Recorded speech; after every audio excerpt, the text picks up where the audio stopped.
Meals on Wheels. As a volunteer, you deliver a hot, nutritious meal and a friendly hello to someone just like your mother, grandfather, or next door neighbor. These seniors are inspiring people with incredible stories to share, and they love to see you. The smiles you get back are priceless. Delivering with Meals on Wheels is easy, and you don't have to drive like me for it to be quick. You can volunteer your lunch break once a week or just once a month.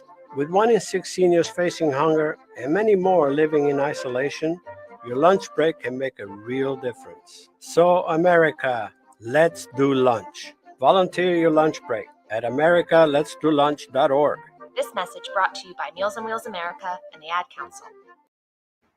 Okay, Simon, what are you wearing right now? Nothing. That's right. And what do people normally wear? Clothes. Exactly. So now Mommy's going to teach you how to dress yourself. Clothes keep us warm, they look good, and if we go out without them, the neighbors will talk. So it's important to know how to get dressed. Here's how it's done. Underwear always comes first, name tag at the back, then pants, then shirt. Get the first button in the right hole or you have to start all over. If you're wearing a tie, it goes over, round, through, and pull tight. Tuck your shirt into your pants and zip up your fly. Socks going first, then shoes right on right, left on left. With shoelaces, just take the ends, cross them over, switch the loops. The rabbit goes down the hole, pull tight, and you're left with bunny ears. I love bunnies. Good to know. Now remember, spots don't go with stripes, socks don't go with sandals, and if you've tucked in your shirt, wear a belt. Got it? Why are your pants on your head? Most parenting is hard to do in just 2 minutes. Spending just 2 minutes twice a day making sure they brush their teeth is easier and could help save them from a lifetime of tooth pain. For fun 2-minute videos to watch while brushing, visit 2min2x.org. That's 2min2x.org. A message from the Partnership for Healthy Mouths, Healthy Lives, and the Ad Council. It's the Worldwide Sports Radio Network. Little roller up along first, behind the bag, it gets through Buckner. Here comes Knight, and the Mets win it. See you in Pittsburgh. Can't wait. Can you believe it, Miracle? Yes!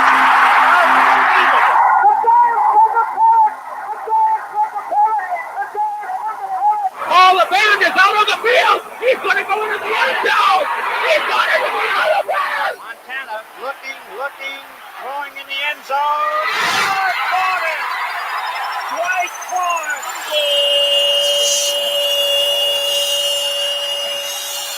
You're tuned into Game On with Josh Silverberg. Game on! Talking all things sports. It's Game on! Yeah, game on! Game On, right here on the Worldwide Sports Radio Network.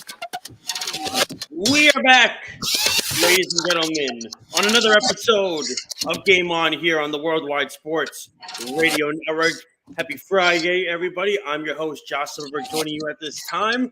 Of course, Speedy doing the producing, and you're going to see Speedy a little bit later on the show as well. Remember, you can check out our wonderful program along with other great programs as well. If you have an iPhone, you go to the Apple Store, you type in WWSRN. If you have an Android, you go to the Google Play Store and you type in Worldwide Sports. The app is completely free. There's other programs on there, great articles, and so much more. We are on Facebook, Twitter, Instagram, YouTube, Periscope, Twitch. If you want to see Errol's ridiculous videos of mocking Speedy, you could check those out as well on Snapchat. I'm just trying to figure out 1 second about what is going to do with this. It looks like I'm going to have to do the phone thing again, Speedy, and do Facebook on there. So I'm going to set that up so the fans can type in their comments and so much more and everything like that. So just bear with me for 1 second. Here we go. And let's see. Snug already got one. He wrote Speedy. So there you go. It's funny. Speedy's not even here yet. And Speedy already gets more love than I do. But that's typical. We have a great show for you, ladies and gentlemen. We're going to get into some MLB off-season stuff. Carlos Correa heading back to the Minnesota Twins. You would think after all the hoopla and everything, it was going to get finished. 3 weeks very much wasted. Where does that leave the Mets? And where does that leave Carlos Correa going forward? We're going to get into a little bit of basketball conversation, why it's going to be extremely difficult for the NBA to sell any fan on this Western Conference this year and who the representative is going to be. Plus, we'll talk a little bit about some WWE sales stuff. We'll get into all of that. Is Tony Khan going to buy WWE and merge WWE and AEW. We heard all about the Saudi Arabia conversation. All of that was going on and so much more, so we are going to get into all of that. Make some picks. Obviously, my debacle last week with the national championship, I'm not even going to get into it. My head said Georgia. My heart said TCU. I went with my heart. Never going to do that again. So that's a fact. And we'll get into our buzzer beater as well. I know we started the program a little bit late. We're just trying to get some stuff together. My mom writes, like your goatee. How about those 49ers? And we will get to those 49ers in a few minutes. Speedy's going to join us for our picks. We're also going to get to some NFL football conversation that is going to be great for the offseason. Teams like the Jets, you're hearing head coaching carousel stuff going on. Sean Payton, does he go coaching? You hear now Sean McVay has given the okay to the Rams. He will be coming back to the LA Rams. So we'll see who decides what. And there could be job openings after this playoff weekend. If Mike McCarthy and Brandon Staley both lose this weekend, are their jobs in jeopardy? We'll get into that and so much more. But first, it is Wild Card Weekend. And I was looking over the schedule, and it's interesting. I'm trying to find a story about this weekend that really stands out with these games. And the problem is, also, by the way, the number to call is 631-672-3108. And also check us out on worldwidesportsradio.com. We'll get into the Yankees moves, Frankie, a little bit later on after 6:30 about the Yankees moves being enough or not enough. I will give my opinion on that. But first, again, I was looking at these games this weekend. Now, I'm going to be away this weekend, so I'm not even going to be able to watch the games tomorrow. I'll do the best I can to watch them. But I'm really trying to view these football games. And I'm trying to find a point now that stands out and say, which game to me really is one that people are going to say, I want to rush home and go watch that? Because I'm going to tell you right now, you go through the games. 49ers Seahawks, I think the 49ers are going to absolutely drub the Seattle Seahawks. Geno Smith has not played well the last few weeks. We've seen that. They're lucky they even got in the playoffs. They almost lost the game to the Rams, which the referees gifted them. On top of that, I know the weather's going to be a factor in San Francisco. You're talking about possible rain. It's been raining there for like the last 5 or 6 days, so they've said. And to me, when I look at it like this, when you have Christian McCaffrey, Brandon Ayuk, Deebo Samuel, George Kittle, a top 5 offensive line, and that defense, which, by the way, has been a little leaky the last few weeks, but they figured it out. Jarrett Stidham a little bit, and then my goodness, Speedy, you probably know this. I forget who the quarterback was for the Cardinals last week that played against them and everything. So to me, David Blau, there you go. A little bit leakage, but to me, I think the 49ers were looking ahead. They were looking ahead and saying to themselves, okay, we know we're not getting the one. It's done. Let's think about our opponent. Now they're getting a divisional opponent in the 49ers. I know everybody always says it's tough to beat an opponent 3 times a year. Not in this case. It's not going to be tough for the San Francisco 49ers. I can tell you that right now. I'm watching it on paper in my head. The Seahawks, to me, they had a couple of injuries the last few weeks on their defense. That is going to hurt them badly. And the thing of it is, I know the rain could possibly affect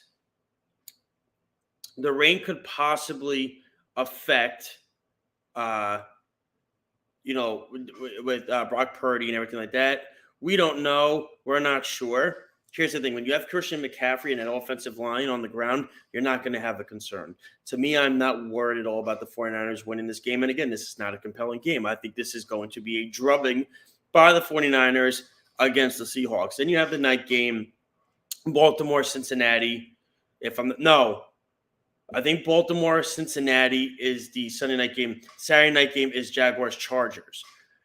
It's an interesting game. It's an interesting game in the fact that these two quarterbacks are two of the new young kids on the block that are both making their playoff debuts. You have Justin Herbert, who has looked like a top 5 or 6 quarterback the last few seasons, and then you have Trevor Lawrence, who came on hot at the end of the season after people were writing him off. Urban Meyer disaster last year.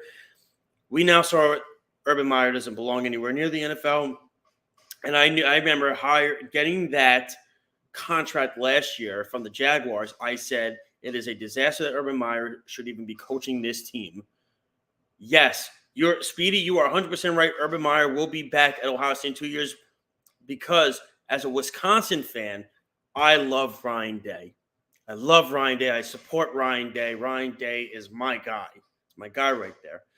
Getting back to the Jaguars-Chargers game, it's an interesting game because the thing is the Jaguars didn't look good the last few weeks. They've won games, but they did not look great against Tennessee. And that was their first big game that they've had in a very long time. Now, listen, give credit to Doug Peterson, his first season here in Jacksonville, making the playoffs. Nobody saw that happening, right? When I look at the Chargers, and I said this on the show last week, the Chargers are a team I'd be very nervous to play. Here's the problem. And we saw it last week in a game that meant absolutely nothing to the Chargers. The rankings, the standings were not going to change and everything like that. Here's the thing. What was the point of Mike Williams, by the way? What was the point of Mike Williams even playing in this game last week? I'm trying to see who Kenny is talking about. I don't see a thing on the DMs anywhere, but he's trying to send a message to Snug. Oh, okay. Well, you got to clarify that, Kenny. I mean, nobody knows who we're talking about here. But thank you for the chiming on that, Speedy. I appreciate it because I was like, who is he talking to? It's Kenny. He doesn't always doesn't always give the direct answers. Okay, I was just making sure. More often. Yeah, I was just making sure. The thing of it is that when I look at this game, the winner of this game is not going into Kansas City and beating the Chiefs.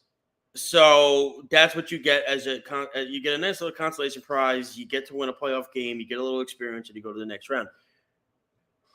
To me, Brandon Staley is coaching. If they lose this game, because Sean Payton is there, I can't see Brandon Staley coming back.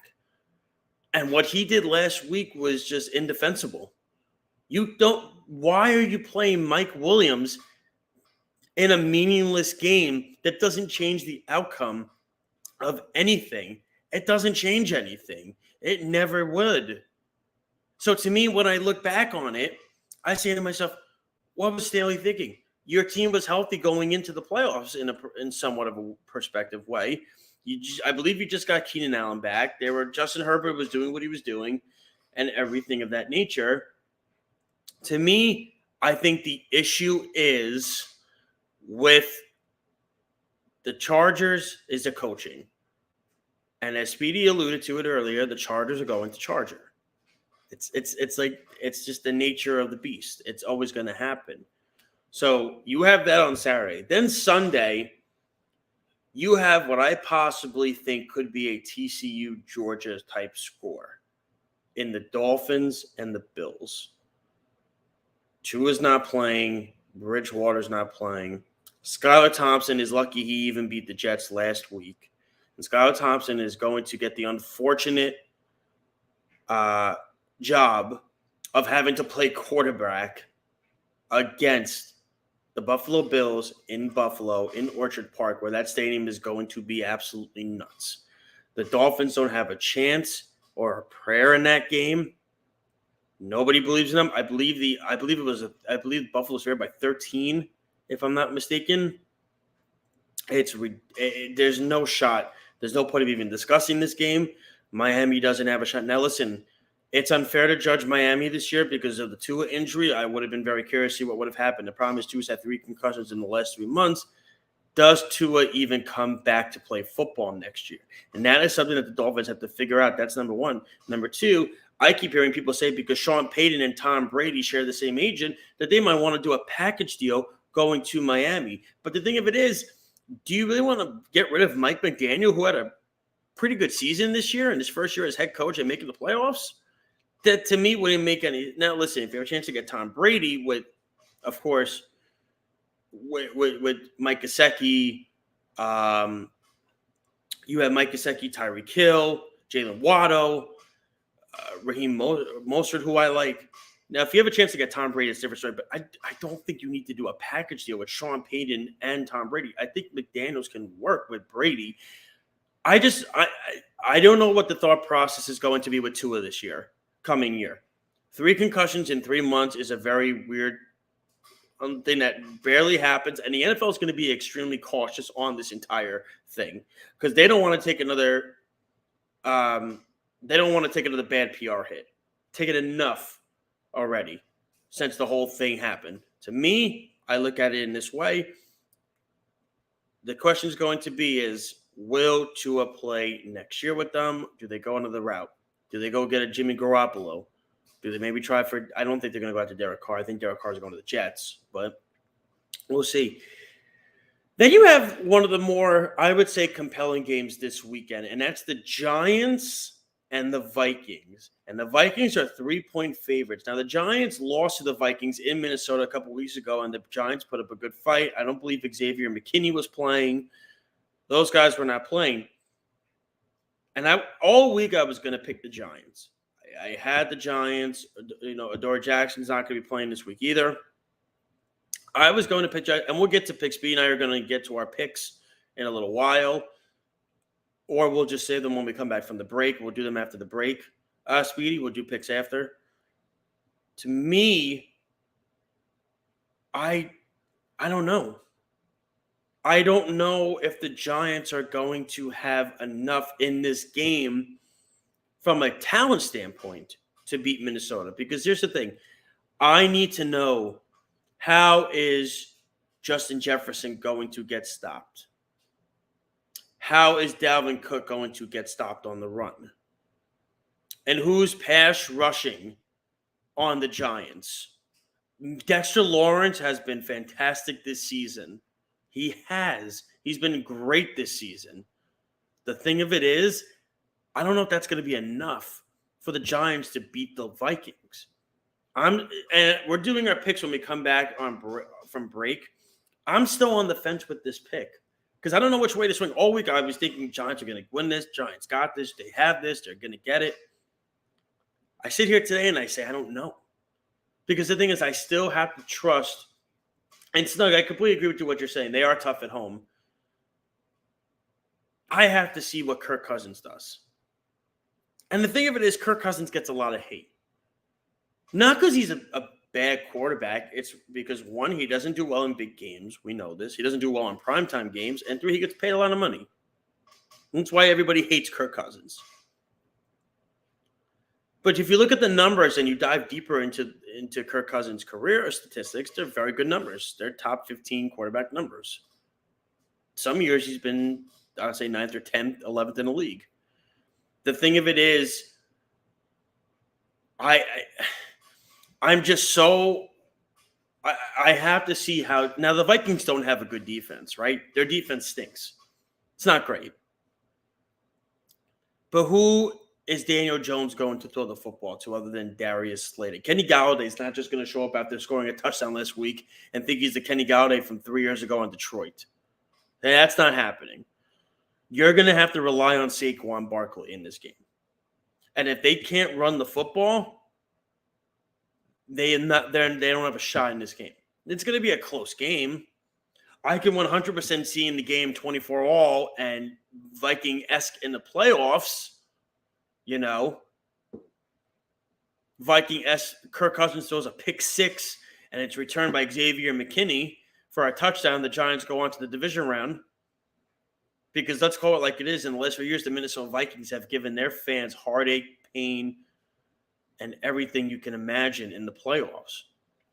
From the Blair Walsh missed 27-yard field goal to the Brett Favre interception to, I believe it was years ago, the kicker that missed the field goal. He hadn't missed a field goal all season long, and it was against Atlanta to get them to the Super Bowl. Gary Anderson, and he missed it. The Vikings have had as many heartbreaking losses, and they've had great wins. Of course, the Minneapolis Miracle a couple years ago with Stephon Diggs. I mean, I'm still trying to figure out what Lattimore was trying to do on that play. I don't know what he was thinking he was trying to do. But they've had as crushing of defeats in the postseason as any team I could remember having, the Minnesota Vikings. So, like I said, it wouldn't surprise me. And then remember, don't forget the lesson they played the Giants was in 2000, the NFC Championship game, where the Vikings were supposed to have home field, completely collapsed down the stretch. The Giants took over the 1 seed, and they beat them. I believe it was 41. It was either 41-0 or 41-7, if I'm not mistaken. And that was that was a very good Viking team that should have went to the Super Bowl, and they did not. And the Giants got drubbed in the Super Bowl by Baltimore that year. So to me, I look at that game. That's an interesting game. Then you have Baltimore, Cincinnati. I mean, Brett Hundley plays, the third-string quarterback plays. It doesn't matter. Cincinnati's on a roll. I believe they've won 6 straight. This is what Joe Burrow does right before the playoffs. We saw it last year. And to me, when I look at how the Bengals are built right now, they're playing hot at the right time. They're playing hot at the exact moment you'd want a team to get hot. And that's right before the postseason. They'll beat Baltimore. Listen, if Lamar had a contract, Lamar Jackson is playing in this game. Lamar doesn't have a contract. He's not playing in this game. He's been ruled out. That's the facts. He doesn't want to risk his body. He doesn't want to risk injury. He doesn't want to lose millions of dollars. Let's call it like it is. If Lamar had that guaranteed money, he's out there on Sunday against Cincinnati. And then I would give Baltimore a shot. The problem is with with Cincinnati, it's their pass rush to me is still a little sketchy. You have to rely on Trey Hendrickson, who definitely isn't having the year that he had last year for sure. Jeremy Bates starting to play better. He was a disaster at the beginning of the season. I tell you, that wouldn't it be something if next week you get Buffalo, Cincinnati, and Buffalo next week? And then you look back at a couple weeks ago, and if Cincinnati beats Buffalo on that home in that Monday night game with the DeMar Hamlin game, if Cincinnati wins that game, they're the ones with the home field. It makes you think. Oh no, Eli Apple, no Speedy, stop it. And then you have the last game, and that is the that is the Dallas Cowboys and the Tampa Bay Buccaneers. It's the Cowboys versus Tom Brady. 2 things NFL fans cannot even stand. But let's call it like it is. If you had to pick who would fans want to root for more, the Dallas Cowboys to lose or Tom Brady to lose, they would probably pick, the Cowboys to lose. Dallas, I believe, is too strong against Tampa. They've been inconsistent, Tampa. Their offensive line has been a disaster this year with the injuries. Mike Evanson scored a touchdown, I think, for 7 weeks in a row before 2 weeks ago. Tampa has got a lot of injuries on the defensive side of the ball this year. Todd Bowles is still coaching. I mean, it's almost like which coach is worse, Todd Bowles or Mike McCarthy. And by the way, in my I know a lot of people have been saying with Dallas, Dallas, if they lose this game, Mike McCarthy's out as head coach. He's done. He's out. To me, the only way I think he's out is if they get destroyed or Sean Payton is giving them a guarantee that he's going to come back. That Sean Payton's giving them a guarantee he's going to join them. Other than that, I think Mike McCarthy is 100% expected to be back next year. Again, unless they lose like 41-10. Now, Dak's been a problem the last few weeks. Let's go like it is. Dak has been a disaster as a quarterback the last few weeks. He's been awful. He's having one of his worst statistical seasons of his career. His interception rates are high. He has too much talent on that offensive side of the football to be doing what is going on. Ezekiel Elliott's nowhere near what he was. That's why Pollard's been getting more of the lift. They still have CeeDee Lamb, who is looking like that wide receiver they drafted. So on and so forth. To me, when I look at, that is true. The one the Beef did not want, which was CeeDee Lamb. I will tell you this. The Dallas Cowboys have to win this game. They have to win this game. The year they've had, the special season they've had, if they lose this game, now again, I think McCarthy is still back, but going into next season, if they get off to a very slow start early on, I think he's going to be out. The other question you have to wonder is, are they going to lose Dan Quinn? They can't afford to lose Dan Quinn on that defensive side of the football. Look at what he's done with that team. It's amazing how good that defense has become. So when we come back, Speedy is going to join me for the picks. Again, you could always, like I said, you could call on the show number, Speedy, if you want to put the show. I got right here, 631-672-3108. If you want to call in. Speedy and I are going to do our picks when we come back. We'll get into a little NFL offseason conversation. What are the Jets going to do at quarterback? Where the coaches are going to be going forward with the openings, such as the Texans, the Cardinals, all these teams that have openings. We know Sean McVay, he has said he is coming back. We're getting to a little baseball conversation.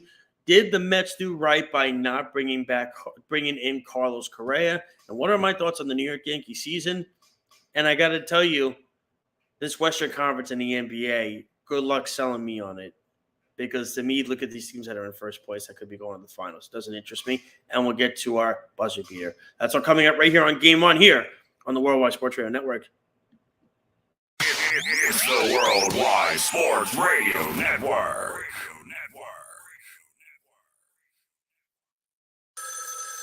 Ranger Station, Ranger speaking. Hi, I'd like to report a bear hug. Uh-huh, okay. Well, we were building a bonfire, and I saw some, dry brush and leaves around, so, I said to move the bonfire somewhere else, and out of nowhere, Smokey Bear shows up and hugs me. So you noticed some wildfire hazards and moved your bonfire to a safer location. Yeah. Yeah, that's Smokey, all right. He likes it when people help prevent wildfires. It hits him close to home. Not everybody gets the hug, my friend. So that's pretty special to get a hug from Smokey Bear. So it was him. Hey, guys, I told you it was Smokey. Okay, well, congratulations, my friend. And thanks for calling. There are many ways to prevent a wildfire. Learn how you can do your part at SmokeyBear.com. Only you can prevent wildfires. Sponsored by the U.S. Forest Service, Ad Council, and your state forester. Hope you enjoyed your meal. And I just want to say, he's lucky to have a brother like you. Lucky? Caring for my brother is far from easy. Waking up every day, lifting him from the bed to the wheelchair to the car to get him to therapy on time, it's no small task between the doctors and the diagnosis, but nothing can disable this love. This is my big brother, my hero. He's part of me, like my arms and legs, so I'll be his. See, there's no time for tired. This starts again tomorrow. He'll be waiting for me. I wake up for him. I know he needs me, but I'm the lucky one, even though I need help now and then. If you're caring for a loved one, visit aarp.org/caregiving for care guides and community, or call 877-333-5885. Caregiving Resource Center. Support for your strength. Brought to you by AARP and the Ad Council.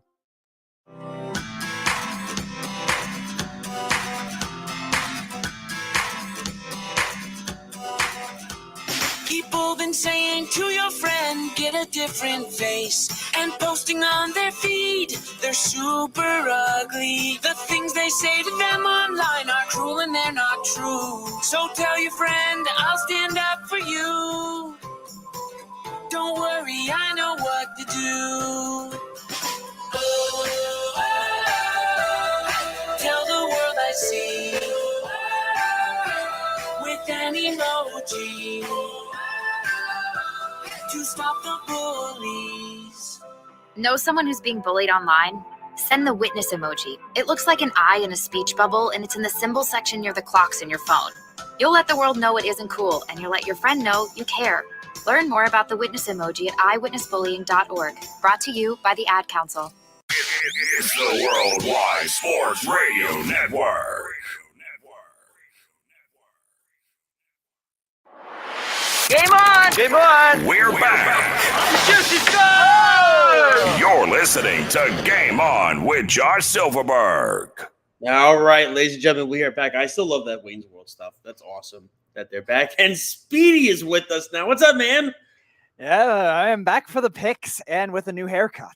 I see that, and I'm going to keep track of these picks because at the end of it, we're going to see who has the better picks in the end. I know how you are with the analytics and the analysis of everything, so you're going to dive deep. A great analysis of how Eli Apple finally looks like a somewhat competent corner this year. I got to tell you, I love that haircut, man.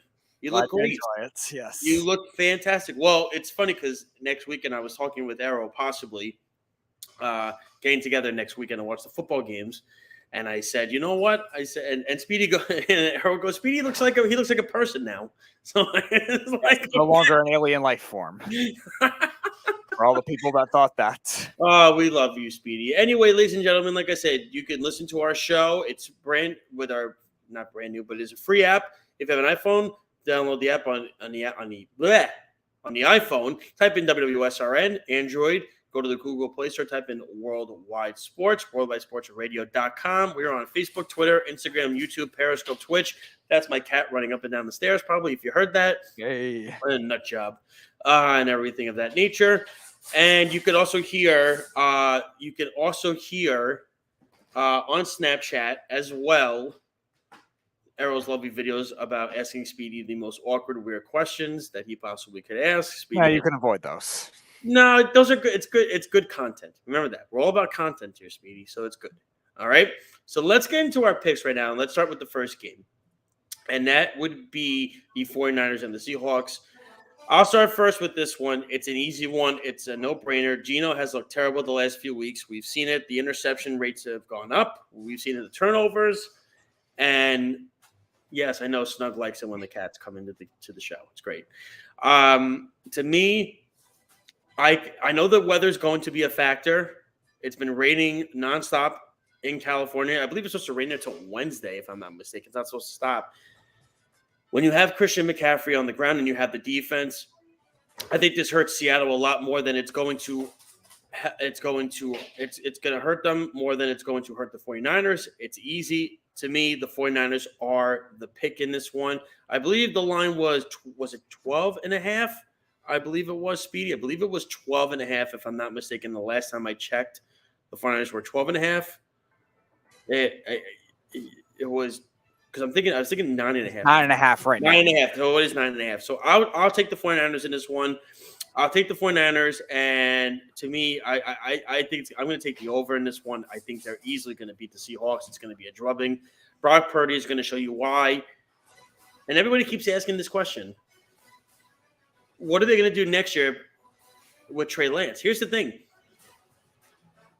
Shanahan drafted Purdy as well. So Shanahan looks like a genius even still because he drafted Brock Purdy. So either way, it's like a win-win kind of. I know they traded a lot for Trey Lance. Jimmy G, we know, is gone. So to me, I'm going to take the 49ers in this one. Yeah, I definitely got the 49ers in this one for the main reason of Seattle's had trouble stopping the run this year, 25th in the league against the run. And there he goes with the stats. See, there we go. 49ers did also get Elijah Mitchell back in addition to Christian McCaffrey. I do think he serves a big role. He was good in the playoffs for them last year in both the Dallas game and the Packers game. So I do think he'll have his efficient runs here and there. And I think there's just too much motion for this Seahawks more zone physical defense to be able to stop. And Speedy, who's the linebacker that got hurt for the Seahawks? Who was it? Oh, the linebacker that got hurt for the Seahawks. I'll figure that out. Yeah, he was one of the big players on defense that got hurt for them, and then he was one of the better speed guys on the field for them. Then they lost. Oh, Jordan Brooks. Wow. Okay. Yeah, he is. Jordan Brooks is out, so that hurts them. He got hurt, I believe, in the Jet game, so he's out. 17. Yep, you're right. Yep. So he's done. So he's out. So to me. So, Speedy, you're going with 49ers as well? I'm going with the 49ers. I think Seattle will keep it close for like 3 quarters, and then I think San Francisco will pull away. I think Geno Smith does well on the ground, but I like the matchup for Travarius Ward against DK Metcalf, and I don't know how healthy Tyler Lockett is. I have 49ers 34-20. No, Snug. It's not Brian Bosworth. Jesus. It's not, no. Wow. No. Brian 30 for 30 about that, okay? One of the biggest busts in the NFL history. Go watch that. The next game, intriguing. I'm not going to run to my couch to watch it. Jaguars, Chargers. The winner of that game gets to get a drubbing the next week in Kansas City. Oh, you're not going to watch how the Chargers will find another weird way to lose? Well, I got to tell you. And again, you remember what I said on the show last week? and you even agree with me to a standpoint of I said the Chargers are a scary team to play, and then of course Brandon Staley decided to screw that up by playing Mike Williams in the game for absolutely no reason at all. And then what does he do? He's now out for the season. They lose their number one receiver, obviously next to Keenan Allen. He's done. But to me, I'm still going to go with the God, I'm going to regret this. I know I'm going to regret this. I'm going to go with the Chargers in this one. I didn't like how Lawrence played last week. You're lucky they beat Tennessee. Can you imagine if they lost that game at home to Tennessee against a third-string quarterback who they picked up on waivers, Tennessee? They were so desperate. I don't like how Jacksonville's offense played. I haven't liked how Lawrence played the last week or so. He's having a great season, don't get me wrong. I wouldn't say great. That's a strong word. A good season. And Doug Peterson, I give him a lot of credit. Now, look, this is where the Jaguars have the advantage, right, Speedy? They have it in the coaching. Peterson against Staley. The Chargers have to win this game. If the Chargers lose this game, Brandon Staley shouldn't even get on the plane back to L.A. They might as well just hire Sean Payton at that point, call it a day, and move on, be done with it, end of discussion. To me, they have a lot to play for. They have more talent than the Jaguars do. I'm going to go with the Chargers. Mm-hmm. Well, this game is going to be close because these offenses are very similar, where I think you look at receiving depth they're going to rely on. Now, the Chargers have it less now with Mike Williams, but still, they've had good stretches with guys like DeAndre Carter and Josh Palmer have played well when Keenan Allen and Mike Williams were out this year. Both have very similar type running backs. Both are great pass-catching backs. Eckler is the best in the league with that, and Travis Etienne, before he got hurt, was very good with that as well. And both have had issues when it comes to pure running the ball. So I think that it makes a difference of whoever runs the ball more efficiently, not necessarily for high volume, but more efficiently in the power running game, I think will make a difference. Now, I trust the Jags front seven a little more. I know the Chargers did get Joey Bosa back, but they're still missing 3 defensive tackles. Kenneth Murray's been kind of up and down this year with injury as well.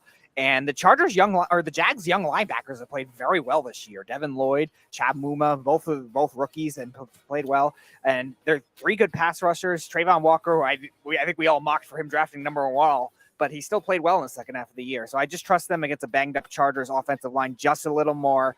And you're right, the coaching edge is really what I think will have a difference. I think Doug Peterson. Oh, I expect Staley to screw this game up. Yeah, I think Doug Peterson will put his players in good position to win the game late. He did that a lot with the Eagles, even after the Super Bowl, too. The 2 years after that, when they were wild card teams, and they still beat the Bears, and they still hung tough with a better Seattle team. So I think definitely coaching advantage goes to Doug Peterson, home field advantage. Give me the Jags in this one at 28-24. Okay, and I believe the line on that game is, I think it was it 3 or 3.5? I thought it was 3 for the Chargers. I'm trying to think. I think it was 3.5. I know the Giants was 3. I think that was the smallest spread of the weekend. Well, yeah, that makes sense. Yeah. It is Chargers 2.5 right now. 2.5, so it went down. Okay. Yep. Clearly, people are solely not. I guess maybe the one Mike Williams injury. Yep, that's what happens when your most skilled wide receiver is now out with a back injury. Good job. That's going to scare people. So, to me, I'm going to go with the Chargers in this one. You'll go with the Jaguars. Next game, it's going to be, as I said, TCU Georgia score. I believe the Bills were 13.5 favorites. Yes, they still are. Miami. They still are. That's going to be an over. To me, it's going to be a disaster out there for Skylar Thompson. And I don't want people to fault Mike McDaniel. Mike McDaniel is a good coach. Yes. I like Mike McDaniel. I like him a lot. He's the kind of guy that I want to go smoke a bogey with and hang out at the bar and watch a football game with, okay? That's the type of guy that he reminds me of. He's chill. To me, I look at it, it's just good. You're asking a lot from McDaniels to get something out of Skylar Thompson, who was lucky to even beat the Jets last week. Because let's call it like it is. If they lose that game, the Steelers are getting into the playoffs, and you get to see Kenny Pickett next week, which doesn't do great. Pickett played better at the end of the year. How did he play against the Bills? It was like 45-13. Yeah, I mean, it didn't really make a difference. I think Buffalo, they have so much emotion going on right now with the Damar Hamlin stuff. Yep. They have so much energy on this team. You're seeing it on the field. You're seeing it off the field. And no, Frankie, it wouldn't be Francesa. I'm more of a Chris Russo guy anyway, not a Francesa guy. I'm a Mad Dog guy. To me, I'm going to go with the Buffalo Bills in this one. It's going to be a slaughter. It's going to be embarrassing. But the Dolphin fans should not hang their head on this because here's the thing. The Dolphins have a lot of promise. They need to figure out what is with Tua, and they need to figure out, are they going to make a serious run at Tom Brady? Because if they get Tom Brady in the building next year, then they got a shot. Can you imagine if they get Tom Brady and the Jets get Derek Carr? And now you got the AFC East is now what? Carr, Brady, and Josh Allen, whoever the hell the Patriots. Mac Jones is I mean, they're going to fix the offense, is what I've heard. But I'm going to go with the Bills. Oh, they're going to fix the offense. Yeah, they're going to upgrade from Matt Patricia to somebody not named Matt Patricia. I keep hearing Cliff Kingsbury's name. So, I mean, I can't imagine Kingsbury wanting to work with Belichick. They're two completely different personalities. Well, I guess it's an upgrade over Matt Patricia, but again, but it's like water and oil. You can't mix two of them together. I know, but still, you want Cliff Kingsbury, who misused a pretty good arsenal of skill players that the Arizona Cardinals have, and used them in all the wrong ways. To be fair, now you brought that up. I was the guy when we were doing loudmouths a year ago. I got screamed and mauled at by you and Arrow when I said Kyler Murray to me is an overrated quarterback and is not that good. I got creamed by the two of you on that episode. Slaughtered. My point is valid with that. But I'm going to go with the Bills in this game. Yeah, I think everyone's going with the Bills in this game, maybe besides some Dolphins fans that are just too high. No, my brother's a huge Dolphin fan. He knows Dolphins are going to get dropped. Okay. It's only the locals that might be high on whatever Miami drug ring they're a part of that might have a shot of thinking the Dolphins will win. The Dolphins will basically have to go full-blown Wildcat, like Mike McDaniel coaching masterpiece kind of thing to have any shot in this game, yeah. But because the other thing, too, is their defense has had trouble against chunk plays, and the Bills, I think, are going to get a lot of them in this game. I think this is the game that Gabe Davis finally reemerges into what he saw at the beginning of the season. He's had a rough last 6 games. Yeah, that pass defense from Miami is not good. Yeah. It's not good. Their safeties are pretty good, but their corners have had trouble with chunk plays, and Byron Jones has not been good since his contract. Xavier Howard's been all right, but still has fallen off since when he got his contract 2 years ago. And the Bills are good enough chunk plays, and I wouldn't be surprised if they're able to get a little bit of a running game in the second half, just to experiment with it. They need to find a running game and find an identity, because if they want to beat the Chiefs, they're going to have to do that. So, give me the Bills though, 34-14. Beautiful. Now we have a tough game. I know you're gonna put your Giant hat on, and you're gonna get all excited, and you're gonna be like, "My goodness, Brian Dable is the greatest thing to ever happen coming to the Giants, and since Tom Coughlin was here." I know how you are, Speedy. Okay, so we're gonna get all that out of the way. To me, I was gone the Giants all week. The Giants are gonna win this game. No way they're gonna lose. And then today something hit me, and I said to myself, "Well, who is Daniel Jones going to throw the football to if they can't get the run game going? If they can't get this run game going, who's throwing the football to? Kenny Galladay ain't showing up through the door from 4 years ago, okay? Oh, can they please trade him for a 2027 6th-round pick? Yeah, well, I mean, there might be still some value left. Let me tell you. Well, somebody's got to take on that contract, too, which is egregious. It's a draft pick 4 years down the road. I know that, but the Giants bet on themselves in that with that contract. But to me, the Vikings, here's the thing. And I said it before, nobody likes Kirk Cousins because he gets paid a lot of money. He doesn't do well in big games, and he doesn't do well in primetime games. That's why people don't like Kirk Cousins. I don't know who's stopping Justin Jefferson in this game. Maybe Xavier McKinney could try. It's going to be very difficult. There's only been one really tough game that Jefferson has had this year. And again, this is not me putting my Jet hat on, but it was against Ahmad Gardner. It was against Sauce. Sauce was really the one corner that gave him fits this season. I don't know who's stopping Justin Jefferson. Again, you're going to ask Dexter Lawrence to do a lot. I don't know if he could do everything. This Viking team with Dalvin Cook is going to do well. Cousins plays well at home, better than on the road. We've seen that. I'm just thinking in my head, it being 20-20 and the Vikings are driving down the field to get a field goal, and Kirk Cousins throws a pick six to somebody, and they would just add to the Viking debacle of their postseason losses that have ever happened to that franchise. I don't think I've ever seen a team have more tougher losses in football history that I've seen the Minnesota Vikings have, just as dreadful amount of losses. Yeah, probably either them or the Bengals. Probably the Bengals. If you want to count the Falcons in there with that Super Bowl, that's fine. But the Vikings have some brutal losses. I'm going to go with Minnesota in this game. I don't like it. I'm not confident in it. That's the biggest thing with me. But to me, I'll stick with Minnesota. I hate Minnesota's defense. Their defense is absolutely awful. It's not, especially their pass defense stinks. It's not great. I think Daniel Jones is going to. It's going to be a close game. It's going to come down to somebody making a mistake at the end of the game. It wouldn't shock me if if Kirk Cousins threw an interception at the worst time, and then the Vikings fans start to riot outside the stadium saying, "Get this guy out of here. Go get me a real quarterback." But I'm going to take the Minnesota Vikings.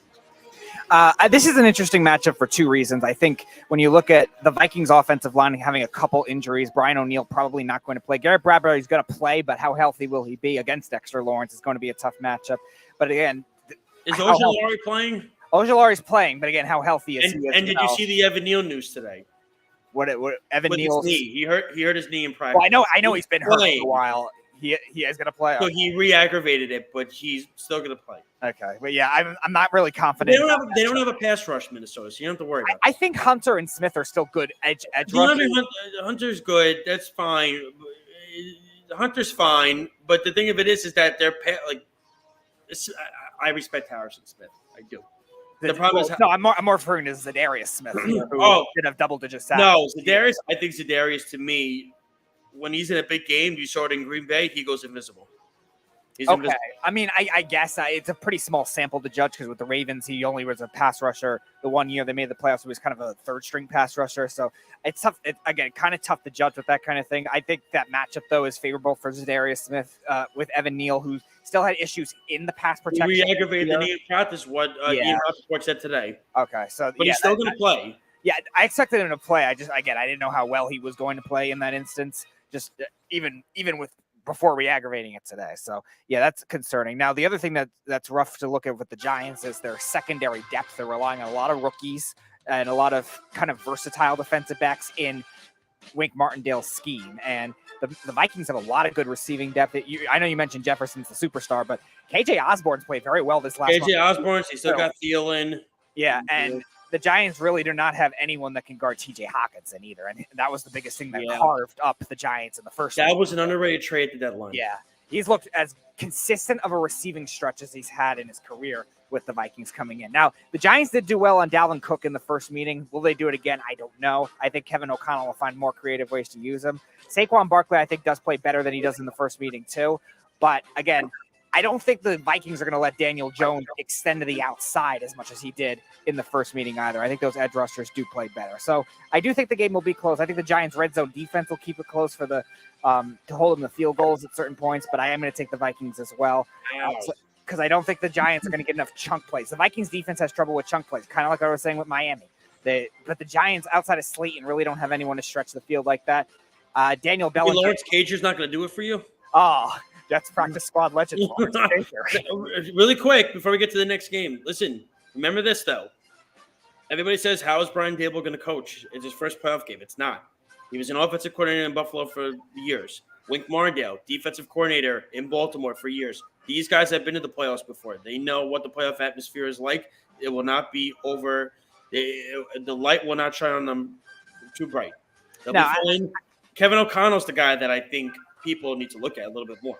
Well, yeah, I think either way, though, the Giants' coaching staff is not going to be the issue of why they lost this game. They still have the talent to be able to do it.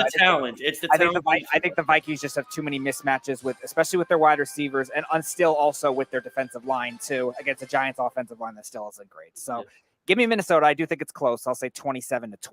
And then we have our next game, which is Baltimore and Cincinnati. Listen, I don't want to hear – I know Lamar made a thing on Twitter. He said what he's feeling with his knee. Listen, if Lamar had a guaranteed contract and guaranteed money, he's playing Sunday. Don't tell me otherwise. He's playing on Sunday. He doesn't have his money, so he's not going to risk a severe injury. I think Lamar also sees the writing on the wall where he sees I can't throw the football to anybody on the team. Sammy Watkins is arguably his number 2 option right now. That's not good. So when you look at it in this perspective, Cincinnati, to me, they're playing great. I believe they've won 6 in a row. Yeah, they haven't lost since Halloween against the Browns. And they should have won. They probably would have won 7. They were going to beat Buffalo on that Monday night game before everything happened. And they would be the one that would be hosting the game next week against Buffalo instead of the other way around. Here's the thing. If Lamar played, I'd give Baltimore a shot. The problem is whether it's Huntley playing or whoever's the other one that's going to be playing, it doesn't make a difference. When Joe Burrow, we saw it last year, he gets in the playoffs, it's not too big for him. He led a team to the Super Bowl. Now, I know this year the road's going to be very difficult for him compared to last year. This year, he would have to go through Buffalo and then have to go through Kansas City. Last year, he had to go through Tennessee and Kansas City. Going to Orchard Park is very different than going to Nashville. So it's a very different way of how Burrow's going to have that road this year. I still like the Bengals in this game. I believe it was the spread. I can't 8.5. 8.5. I think it's going to be their rival, so they know each other. I think it'll be close. But to me, I think the Bengals will start to pull away in the second half. It's going to get too out of hand, too much for Baltimore to come back from. Roquan Smith can only do so much for that defense. Give me the Bengals. Yeah, the Ravens defense too has been a little bit of an issue this year, especially in their secondary. And they gave Roquan a new contract, though, which they did. But even so, that's going to be a tough matchup when they really lack a lot of the pass rush depth. I know Justin Houston had a good wave of success rebirthing himself in the first half of the season, but they really don't have a lot of consistency with the edge rushing to take advantage of the lack of Lyle Collins for the Bengals. And the secondary, Marlon Humphrey's been good, but still not great for his standards. And Marcus Peters does not look good this year at all. And Marcus Williams coming over has Isn't that what Marcus Peters usually does? He did it in KC too, where he was good at the beginning and then he struggled down the stretch. Yeah, and it's looking that way with the Ravens right now too. Yep. And then offensively, the Bengals, the Ravens, they really all they can do is run the ball, and Cincinnati's great at stopping the run. They're seventh best run defense in the league right now, so it's going to be very hard. Speedy's my numbers guy. Yeah, so it's going to be very hard for the Ravens to do anything really in this game. They're going to have to hope for maybe Justin Tucker to make like 7 field goals. Give me the Bengals 34-13. Perfect. All right, and then of course I would say the biggest game of the week, the ESPN the battle of the two worst fourth quarter clock management coaches. I would say that. I mean, I don't know which coach is worse, McCarthy or Bowles. I can't even decide which one the fans hate more, Brady or the Cowboys. It's tough to decide that one. And when you look at it in this perspective, give ESPN credit. They finally get a good game after years and years and years of getting the Houston Texans every single time. And you get to see Brock Osweiler lead the Houston Texans out there for a couple of games in the playoffs. That was always exciting for ESPN to get those games. That was great. I think 3 years in a row, ESPN hosted the Houston game. I think 2 years in a row, they played the Bengals and beat Andy Dalton. So they got that. So to me, I believe the line was... It's 2.5 Dallas. It's 2.5 Dallas. Okay, so interesting. I think people are a little scared of Dallas right now. Dak is not playing great. His turnover ratio to his touchdown to interception ratio has been awful the last month. The last few weeks, he's been dreadful. I hope that was not their best effort in that Washington game, and they were just trying to look ahead to the playoffs. Because if that was them trying to win a football game, Dallas is not winning on Monday. Dallas is not winning that football game Monday. Now, I'm going to pick Dallas in this game. The only way Mike McCarthy is fired as head coach is, again, and I said it earlier, 1, they get drubbed in this game, or 2, Sean Payton says to Jerry Jones, I'll join them. I'll join you guys, and I'll be the head coach. Other than that, McCarthy's coming back next year. As far as Tampa goes, I think Brady's done with them after this year. I think he's going to end up in Miami or the Raiders.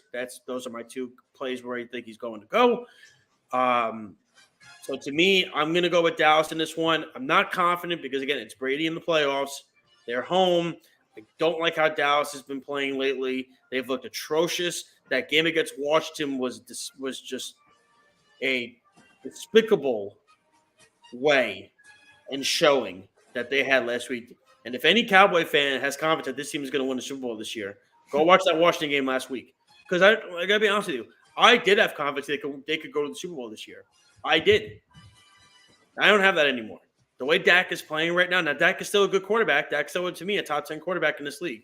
But to me, I don't like how they've been playing. I'm gonna pick Dallas, and it'll be interesting to see next week because if I'm not mistaken, so Philly, I believe it would get reseeded.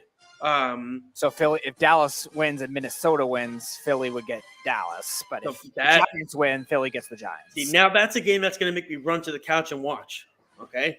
Because I want to see how Hurts is still doing with that shoulder. But so to me, I'm going to go with Dallas in this game. Brady's going to have his swan song with Tampa. He'll go on to Miami or the Raiders. I'm going to go with Dallas in this game. Yeah, this is an interesting matchup. I think the one thing that's going to be too many injuries too speedy for Tampa. Too many injuries. Yeah, I think receiving running backs are going to be the big storyline in this game. Leonard Fournette has actually done a better job catching screen passes this year and not as good at running the ball. Very efficient. He's one of the worst. I believe he's one of the worst run efficient players in the league this year. Is he not? Very inefficient with the lack of the Bucs offensive line this year. All they lost in the offseason.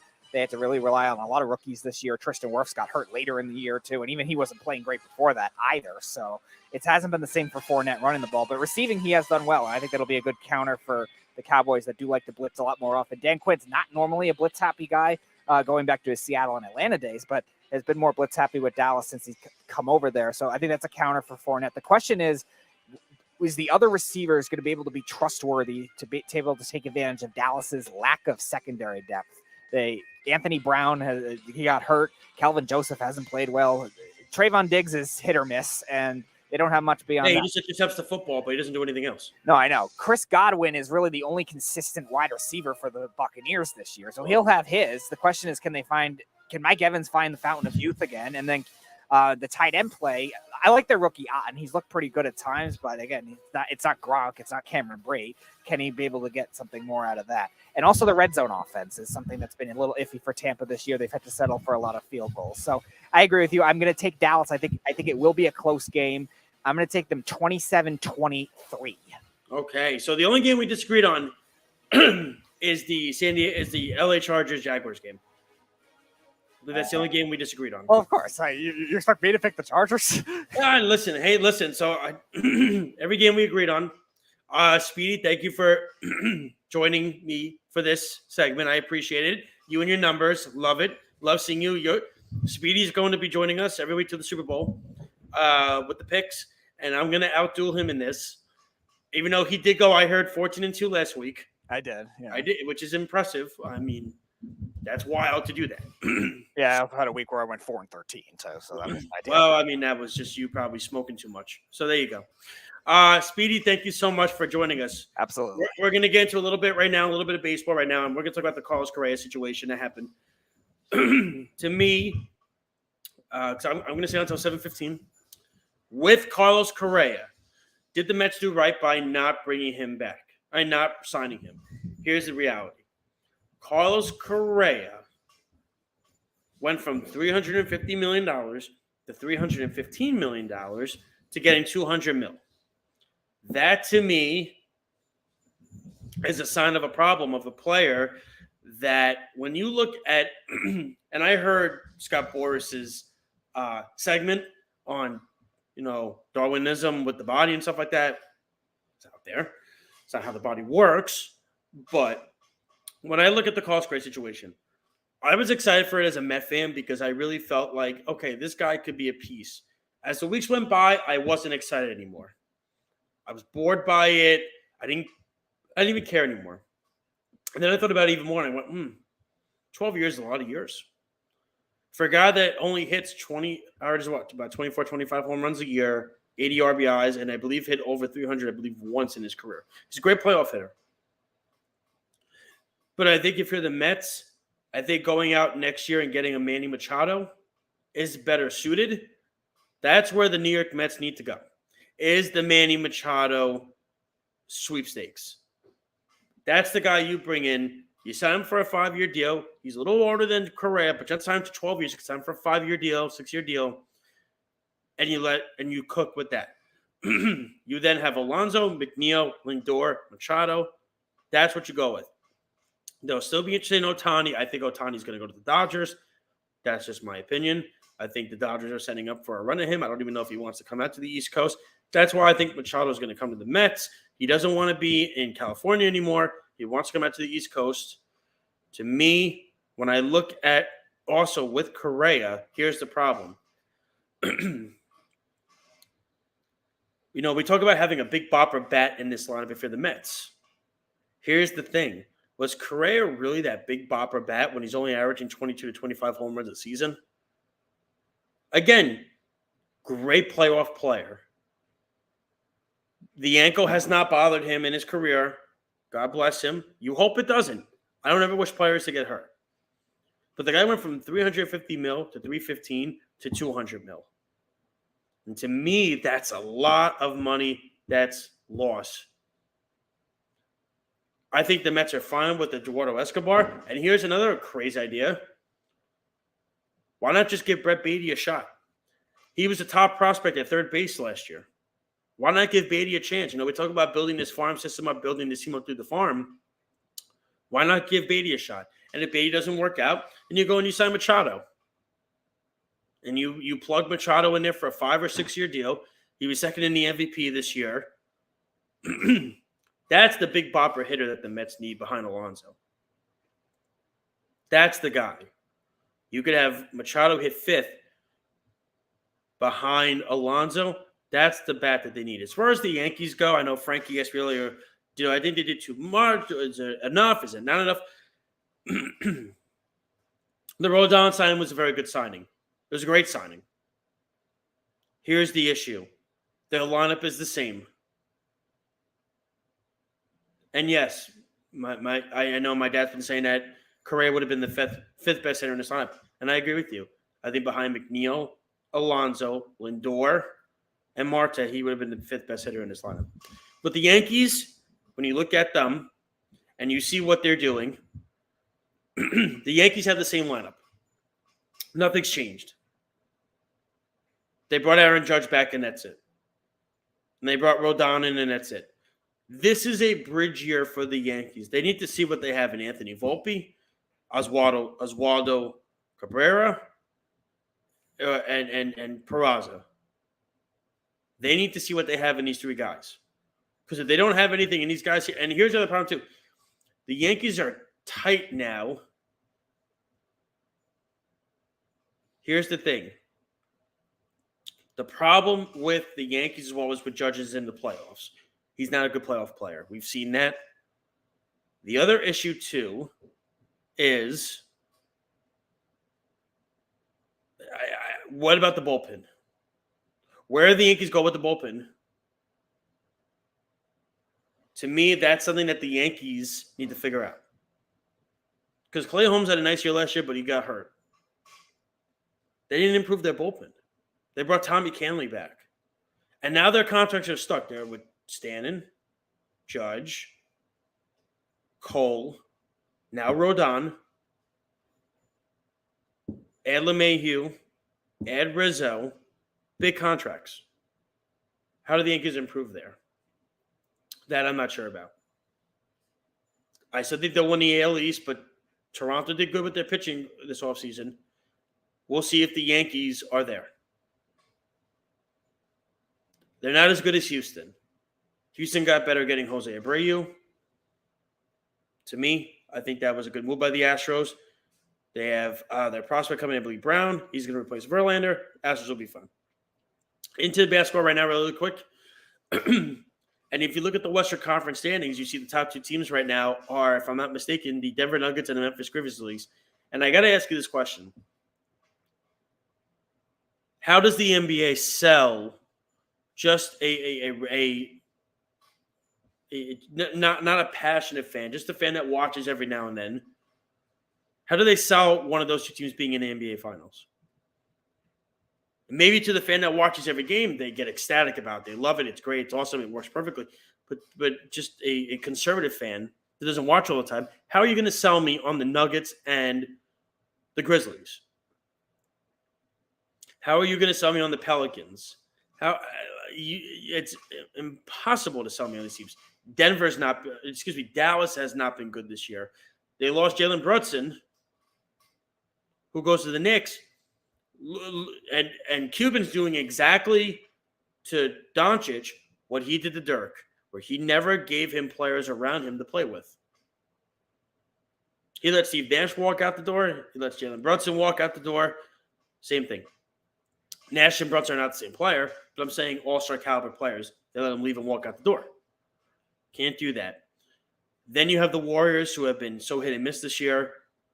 I wonder if I know the injuries are happening, but the Draymond Green thing was a mess. But Jordan Poole, when he punched him.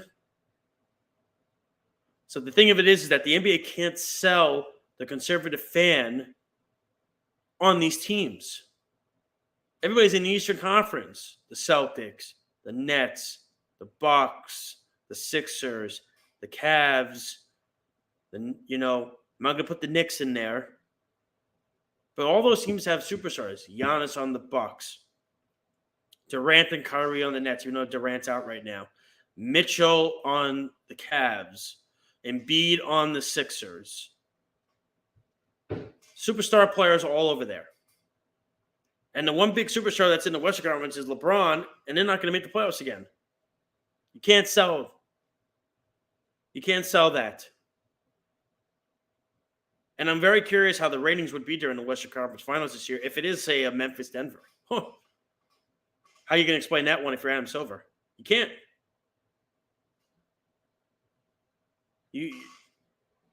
Okay? Jokic is a very good player, MVP winner. John Morant is an MVP caliber player.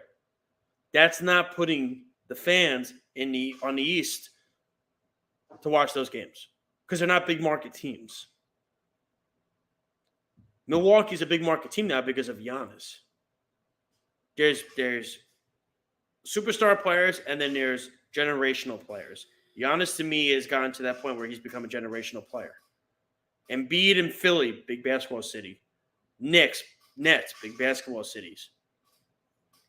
Celtics, huge basketball city. You can't sell me on that. So to me, not gonna do it. All right, Speedy, it's time to get to our buzzer beater right now. Let's play the noise. Thank you. And my buzzer beater today is on the potential WWE sale and everything that's going on. So we heard all the rumors about the last few days about this Saudi Arabia stuff. It sounds like it's not going to happen. Thank God it is not going to happen.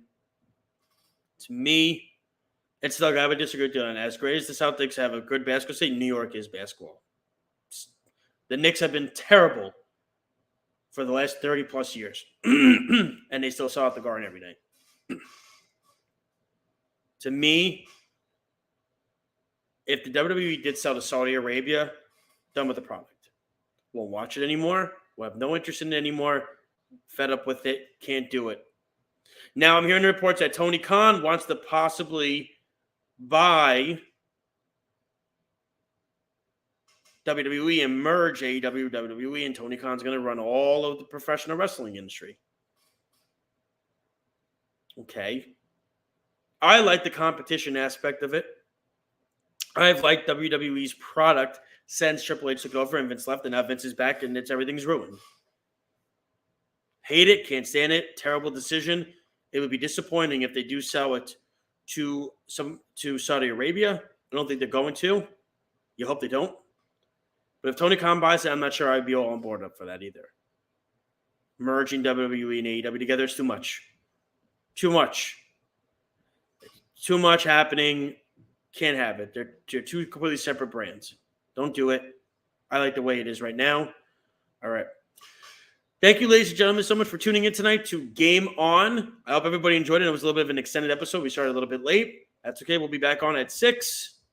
Let's see. He says Tony will be celebrating the Jags win, so it won't get done. Okay. Yes, let's see. There you go. Speedy's right. Tony Khan will be too busy celebrating if the Jaguars win. So how's he going to get WWE merged together with AEW?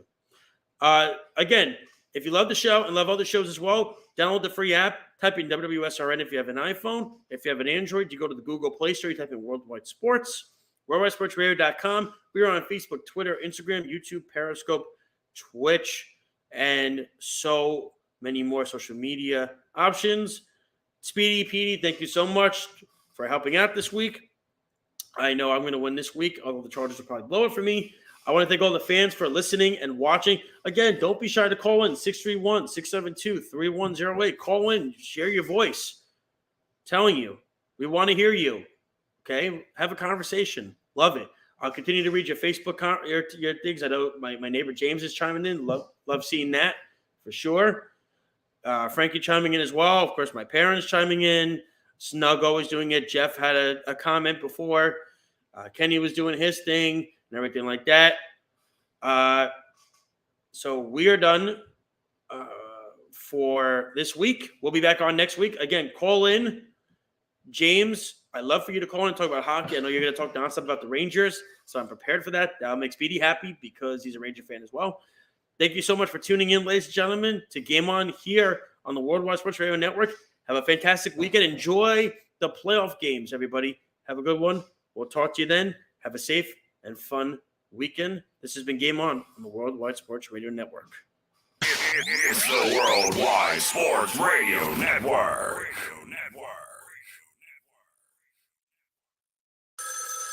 Ranger Station, Ranger speaking.